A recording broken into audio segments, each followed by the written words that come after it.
Namaskar. Welcome to Camp Shiksha. This particular question is from IIT Advanced 2016 paper and this question is from the section called Qualitative Analysis. अगर ये देखा जाए तो ये chapter आपके CBSE में आपके जो थियोरेटिकल एग्जाम्स होते हैं उसमें ये चैप्टर नहीं आता है। ये चैप्टर कहाँ पे आता है? ये चैप्टर आता है आपका प्रैक्टिकल इनऑर्गेनिक केमिस्ट्री में, मतलब लैब में इसके टेस्ट कराए जाते हैं, लैब में ये काम कराया जाता है कि कैटायन एनायन को डिटेक्ट किया जाता है। तो ये वो पोर्शन है। अदरवाइज आपने शायद अगर कोई टिपिकली सीबीएसई वाला बच्चा होगा तो शायद उसके अगर स्कूल में प्रैक्टिकल्स नहीं हुए हो तो उसे ये सब नॉलेज नहीं होगा। तो ये एक ऐसा चैप्टर है जो कि आपकी सीबीएसई की एनसीईआरटी की बुक्स में आपको लिखा हुआ नहीं नजर आएगा, बट आपको अलग से तैयार करना होता है एडवांस के लिए और मेंस के लिए। That is called as qualitative analysis cation anion detections. ठीक है जी। ओके सो देखते हैं जरा क्वेश्चन क्या कह रहा है। कहता है the reagent that can selectively precipitate sulphur 2 minus ion sulphide ion from mixture of sulphide ion and sulphate ion. कि आपके पास सल्फाइड और सल्फेट दोनों पड़े हुए हैं। आप ऐसा चाह रहे हो कि एक बीकर के अंदर अगर आपके पास कोई सॉल्यूशन है जिसके अंदर आपके पास सल्फाइड भी पड़े हुए हैं और सल्फेट भी पड़े हुए हैं, तो आपसे ये कह रहा है कि आप क्या करो, आप ऊपर से इनमें क्या क्या डालो, कॉपर 2 प्लस आयन डालो, पीबी 2 प्लस आयन डालो, बेरियम डालो, आयरन डालो। इनमें से क्या डालो जो कि सिर्फ और सिर्फ सल्फाइड को प्रेसिपिटेट कर ले। ये तो लिखा है that can selectively precipitate sulphide ion from a mixture of this and this, जो कि सिर्फ और सिर्फ सल्फाइड को प्रेसिपिटेट कर ले और इसको ना करे पाए। तो अगर आपने ये चैप्टर पढ़ा है थोड़ा बहुत तो मैं आपको बताऊं कि ये टिपिकली एक थ्योरी होती थी कि जब भी कभी हमें सल्फाइड को प्रेसिपिटेट आउट करवाना है, जब भी कभी हमें सल्फाइड्स प्रेसिपिटेट आउट कराने हैं, तो ये क्या होता था, हमारे एक्चुअली जो जितने भी कैटायन और एनायंस है ना, खासतौर पे कैटायंस, अभी हम कैटायंस की बातें कर रहे हैं, तो जितने भी कैटायंस है ना वो सब अलग अलग ग्रुप्स में बांटे हुए हैं। तो खासतौर पे अगर मैं आपको बताऊं ग्रुप टू में जो कैटायंस हैं वो सभी के सभी सल्फाइड बना के प्रेसिपिटेट आउट हो जाते हैं। सिमिलरली ग्रुप 4 के अंदर जो कैटायंस हैं वो भी अपने सल्फाइड बना के प्रेसिपिटेट आउट हो जाते हैं। तो मतलब ये है कि ग्रुप 2 या ग्रुप 4 वाला अगर कोई एलिमेंट यहाँ पे मौजूद होगा इन चारों ऑप्शन में, तो वो क्या करेगा, वो अपना सल्फाइड बना के साइड में चला जाएगा और आपका सल्फेट बाहर पड़ा रह जाएगा, है ना जी। तो ग्रुप 2 और ग्रुप 4 में कौन कौन से कैटायन एनायन होते हैं ये मैं आपको एक बार बताता हूँ। जैसे कि ग्रुप 2 में अगर आप मेरे से बात करो तो उसमें कौन होता है, उसमें लेड होता है, कॉपर होता है, मरकरी होता है, ठीक है जी, कैडमियम 2 प्लस आयन होता है, बिस्मथ 3 प्लस आयन होता है, टिन 2 प्लस आयन होता है, then antimony 3 plus ion and then arsenic 3 plus ion. तो अगर इनमें से कोई भी यहाँ पे चारों ऑप्शन में इनमें से अगर कोई भी मौजूद होगा तो वो क्या करेगा, सल्फाइड को प्रेसिपिटेट आउट कर लेगा, शायद सल्फेट ना कर पाए। अभी तक तो ये सोच पा रहा हूं मैं। देन ग्रुप नंबर 4 वाले कैटायन वो भी यही काम करेंगे, वो भी सल्फाइड को प्रेसिपिटेट आउट कर लेंगे लेकिन सल्फेट को छोड़ देंगे। तो उनके भी होने की पॉसिबिलिटी है, मे भी शायद nickel, cobalt 2 plus, Mn 2 plus, zinc 2 plus.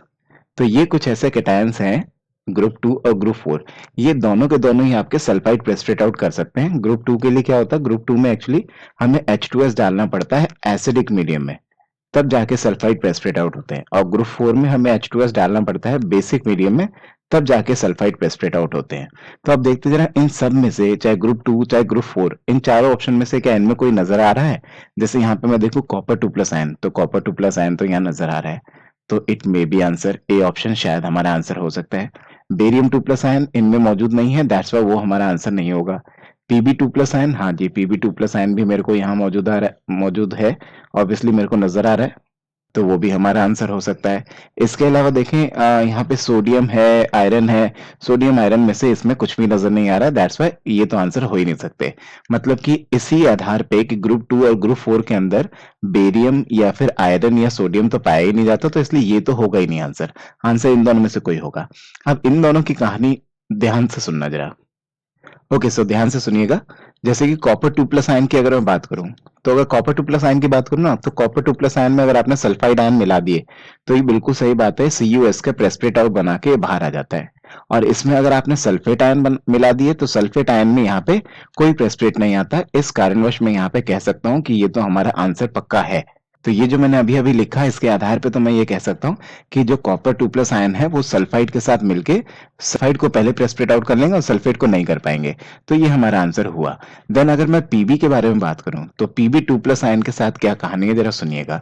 PB 2 plus ion की कहानी अगर मैं आपको बताऊं तो इसमें अगर आपने सल्फाइड आयन मिला दिए तो ये पीबीएस बना लेगा, और इसमें अगर आपने सल्फेट आयन मिला दिए तो भी ये PbSO4 बना लेगा और इसके भी प्रेसिपिटेट आउट बन जाते हैं। तो ये भी प्रेसिपिटेट आउट हो जाता है, ये भी प्रेसिपिटेट आउट हो जाता है।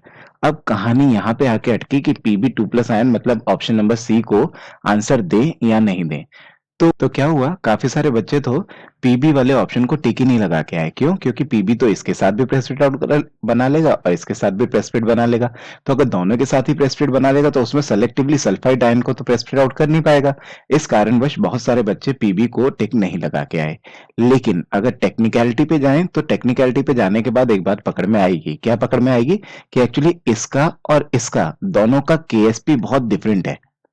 इसका केएसपी काफी लो होता है और कंपैरेटिवली इसके कंपैरिजन में इसका केएसपी थोड़ा सा हाई होता है।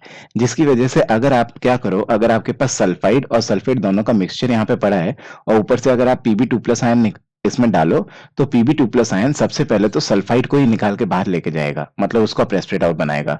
और फिर अगर आप और कंटिन्यू करते जाओगे तब शायद बाद में सल्फेट आपके बने। तो इसलिए सेलेक्टिवली प्रेसिपिटेट करने की बात कर रहा है, तो सेलेक्टिवली प्रेसिपिटेट तो Pb2+ आयन करता है।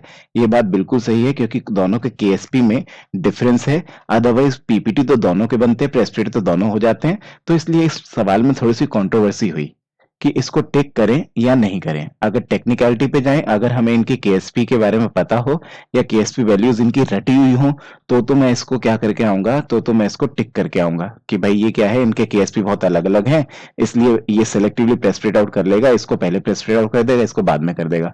तो मैं इस पे टिक लगाया आऊंगा। लेकिन अगर किसी बच्चे को केएसपी नहीं पता, जैसे कि ज्यादातर आम आदमी को नहीं पता होता भाई, ठीक है ना, तो काफी बार लोगों को पता ही नहीं होता है, तो बहुत सारे बच्चों को केएसपी पता ही नहीं है। और अगर केएसपी नहीं पता है तो इसको टिक लगाऊं कि नहीं लगाऊं, मुद्दा यहाँ पे आके अटका। तो एक्चुअली में यही हुआ कि जब इसके आंसर शीट आई, जब आईआईटी ने आंसर शीट रिलीज करी, तो इसमें थोड़ा सा कंट्रोवर्सी हुआ कि काफी लोगों ने क्या बोला, काफी लोगों ने बोला कि जी इसको आंसर मानना चाहिए और काफी लोगों ने बोला कि इसको आंसर नहीं मानना चाहिए। अगर केएसपी वैल्यूज याद हैं तो इसको आंसर मान लेंगे, ठीक है जी। लेकिन मुद्दा यही था कि बच्चा अगर रटेगा तो कहां तक रटेगा, केएसपी वैल्यूज भी कहां तक रटेगा। अब मान लो कि इनकी तो चलो फिर भी हम रटा दें, लेकिन ऐसे तो अनगिनत चीजें हैं, सबकी केएसपी वैल्यूज थोड़ा ना बच्चा रटेगा। तो इस पे आके थोड़ा सा आईआईटी एडवांस वाले फंस गए। और यहाँ पे आके जब ये कहा गया कि बच्चा कितना केएसपीज रट लेगा, आप ऐसे कैसे एक्सपेक्ट कर सकते हो कि बच्चा केएसपीज रट के जाए, तो इस पे थोड़ा सा एडवांस को सरेंडर करना पड़ा। और ऐसा करना पड़ा कि उसने दोनों ही आंसर एक्सेप्टेड माने। जिन बच्चों ने आंसर ए दिया था उसने उसको भी टिक माना, और जिन बच्चों ने आंसर A+C दिया था उसने उनको भी सही मार्क्स दिए, उसको भी फुल मार्क्स दिए।